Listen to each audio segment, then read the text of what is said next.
इस बार क्यों इतना जलील कर रहा है पाकिस्तान को? This I am not clear about. ये मुझे बात ना कुछ हजम नहीं हो रही यार, कुछ समझ में नहीं आ रही कि वाई इज IMF ट्रबलिंग। ये क्या डॉक्टर जयशंकर फोन कर रहे हैं IMF को? इस बार क्यों इतना जलील कर रहा है पाकिस्तान को? This I am not clear about. ये मुझे बात ना कुछ हजम नहीं हो रही यार, कुछ समझ में नहीं आ रही कि वाई इज IMF ट्रबलिंग। ये क्या डॉक्टर जयशंकर फोन कर रहे हैं IMF को? নমস্কার, আপনাদের সবাইকে স্বাগত। পাকিস্তানের অবস্থা খারাপ তো হয়েই আছে, এবার আরো খারাপ হতে চলেছে।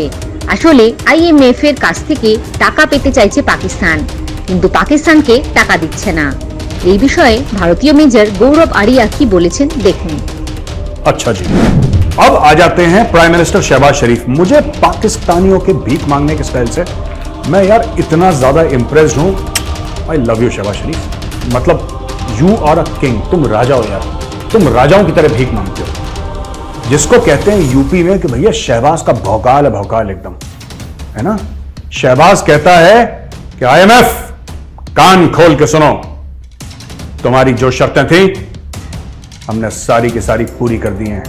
अब तुम्हारे पास कोई बहाना नहीं रह गया, निकालो पैसे। ये स्टेटमेंट है।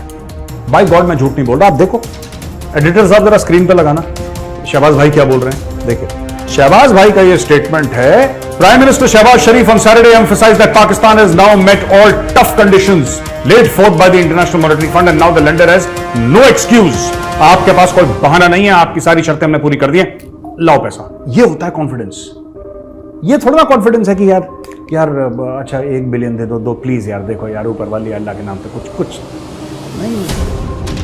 भीख मांगते हो, हक से मांगो। हक से, लाहौरियों से कुछ सीखो, ये हक से मांगते हैं भीख। जैसे कि IMF की जेब में जो पैसा है, असली में इनका पैसा IMF का है ही नहीं, वो अमेरिका का पैसा है ही नहीं, वो पाकिस्तानियों का पैसा है और ये हक से मांग रहा है। पाकिस्तानियों का क्या, शरीफ खानदान का पैसा है।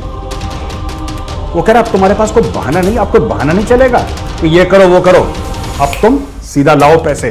ये कह रहा है शहबाज शरीफ। यार मैं इस बंदे को सैल्यूट करता हूं, मैंने ऐसा भिखारी कभी नहीं देखा। हक से मांग रहा है। और ये देखिए नो चॉइस, ये बोला कि पाकिस्तान के पास कोई चॉइस नहीं थी but to accept all strict conditions led for. लेकिन अब ये नहीं चलेगा, ये चल बिना लाओ पैसा। तो इसने बोल दिया चल बिना उसको, ठीक है ना। IMF वो और कलाकार है, ये तो इसने IMF को बोल दिया कि चल बिना लाओ पैसा। IMF और कलाकार है। IMF ने बोला कि नहीं यार 2-4 चीजें और करके दो, पहले भी मजा नहीं आया। जो आपको सऊदी अरेबिया और UAE ने बोला है ना, उसके बाद भी हमें मजा नहीं आया। और IMF ने बोला है कि Pakistan has fulfilled the condition of arranging 6 billion financing to reach staff level agreement. अच्छा जी, बात क्या है इसमें समझो। पाकिस्तान को 6 या 7 अरब डॉलर वापस देने हैं, बिल्कुल अभी अगले 2-4 महीने, ठीक है। तो उसमें से 3 का तो जुगाड़ कर लिया भाइयों ने, 3 का जुगाड़ कर लिया। 2 सऊदी अरब ने दे दिया, एक UAE ने दे दिया, 3 का जुगाड़ हो गया। अब IMF कह रहा है कि भाई तुम्हें तो 6 वापस करने हैं, बाकी 3 का क्या होगा, या 7 वापस करने हैं तो बाकी 4 का क्या होगा। उतने और तो लेकर आओ, उतने और तो लेकर आओ, जाओ थोड़ा और भीख मांगो। अरे यार मुझे एक बात समझ में नहीं आ रही दोस्तों, मैं आपको सच बताता हूं, मुझे ये बात समझ में नहीं आ रही कि इतना टाइट क्यों कर रहा है IMF, इतना टाइट क्यों कर रहा है पाकिस्तान को, इतना हैरान परेशान क्यों कर रहा है पाकिस्तान को। पहले 22 बार तो इन्होंने ऐसी फेंक के भीख दी है ना। ये सिक्का डालो इसकी जोड़ी, लो। इस बार क्यों इतना जलील कर रहा है पाकिस्तान को?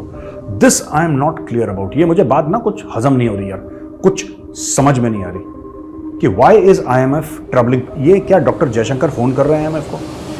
हो सकता है ये, क्योंकि मैंने एक मोदी सरकार का एक जो प्लान है वो मुझे समझ में आ गया। ये किसी ने बताया नहीं मुझे, वो न्यूज पढ़ के ओपन प्लेटफॉर्म में मुझे एक बात समझ में आ गई, ठीक है।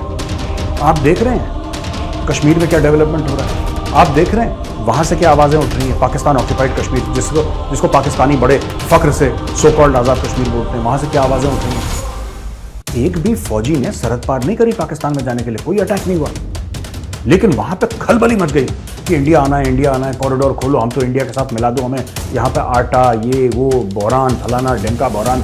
ये डेली यही गाना गाते रहते हैं, डेली यही गाना गाता रहता है। मैं बता रहा हूं आपको, हो ना हो जयशंकर साहब ने, हेलो IMF पैसा दे देना, लेकिन थोड़ा सा उनसे बोलो कि ये और कर दें, ठीक है। इनसे बोलो कि कमीज पहने। IMF कहता है नो मिस्टर जयशंकर, कमीज वो ऑलरेडी पहन चुका है। अरे नहीं नहीं, उसको बोलिए एक और कमीज पहने। मिस्टर जयशंकर, ये 10 कमीज पहन चुका है। आप इतने महीनों से बोल रहे हैं कमीज के ऊपर कमीज, हमने उसको 10 कमीज पहना दी है, और कितना कमीज पहनेगा?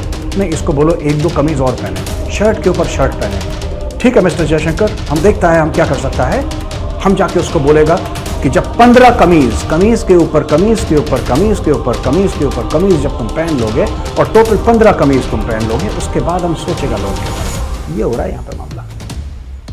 और नॉर्मल आदमी एक ही कमीज पहनता है, यहाँ पे जयशंकर साहब ने 15 कमीज पहना दी पाकिस्तान को।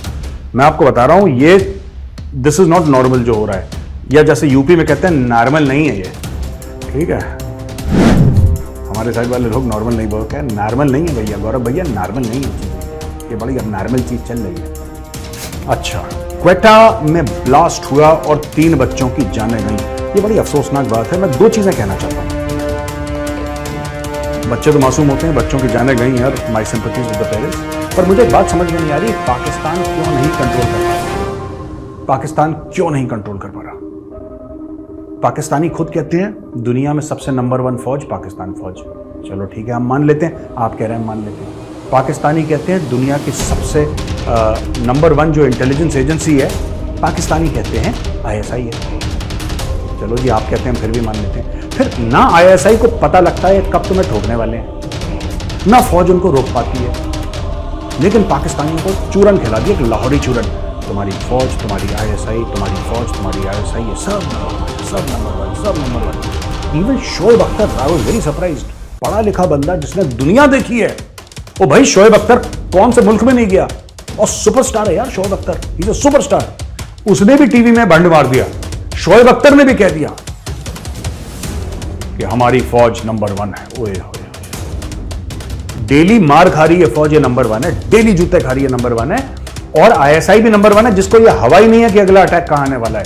कराची पे आके मार के चले जाते हैं, ISI को कुछ नहीं पता। क्योंकि देखो, अगर कोई कंट्री, मैं आपको बता रहा हूं क्यों मैं ISI को ब्लेम कर रहा हूं दोस्तों, ये भी मैं आपको बात समझा दूं। अमेरिका में जो डोमेस्टिक इंटेलिजेंस है वो FBI देखती है, या फिर होमलैंड सिक्योरिटी देखती है, राइट, टेररिज्म के जो केसेस है। और बाहर फॉरेन वाला जो मामला है, विदेशों का मामला, वो CIA देखती है। आपने सुना ही होगा CIA के बारे में, राइट। उसी तरीके से भारत में इंटेलिजेंस ब्यूरो है जो डोमेस्टिक देखता है, इंटेलिजेंस ब्यूरो, और साथ में NIA है, नेशनल इन्वेस्टिगेशन एजेंसी, जो टेररिज्म के रिलेटेड केसेस देखती है। फॉरेन इंटेलिजेंस देखती है रिसर्च एंड एनालिसिस विंग, जिसको आप रॉ के नाम से जानते हैं। लेकिन पाकिस्तान में अंदर हो या बाहर, टेररिज्म हो या नॉन टेररिज्म, पॉलिटिक्स हो या नॉन पॉलिटिकल हो, विदेशी इंटेलिजेंस हो या लोकल लाहौरी चूरन हो, सारा का सारा ISI करता है, सारा का सारा ISI करता है। उनके पास भी IB है, उनके पास भी और इंटेलिजेंस एजेंसी हैं, लेकिन सारी इंटेलिजेंस एजेंसीज का जो बाप है वो ISI है। और ISI पाकिस्तानी कहते हैं दुनिया की नंबर 1 है, पता नहीं कैसी नंबर 1 है, चलो आप कहते हो मान लेते हैं। इंडो पाक पीस, भारत और पाकिस्तान के बीच में जो शांति है, उसके लिए ये मेरा कंट्रीब्यूशन है। और मेरा कंट्रीब्यूशन है कि अगर मेरे पाकिस्तानी भाई बहन ये कहते हैं कि ISI जो रोज जलील होती है, जो रोज ख्वार होती है, जिसको कभी पता नहीं लगता कि मुल्क में क्या हो रहा है, छोड़ के कौन से सियासतदान को बैठाना है, कौन से सियासतदान को जेल में डालना है, कौन से सियासतदान को इमरान खान के खिलाफ भड़काना है, वो ISI अगर मेरे पाकिस्तानी भाई बहन कहते हैं कि नंबर 1 है, तो आपको जो खुशी वो हमारी खुशी, चलो नंबर 1 है, हम भी मान लेते हैं। ठीक है, डन। जय हिंद, जय जवान, जय किसान।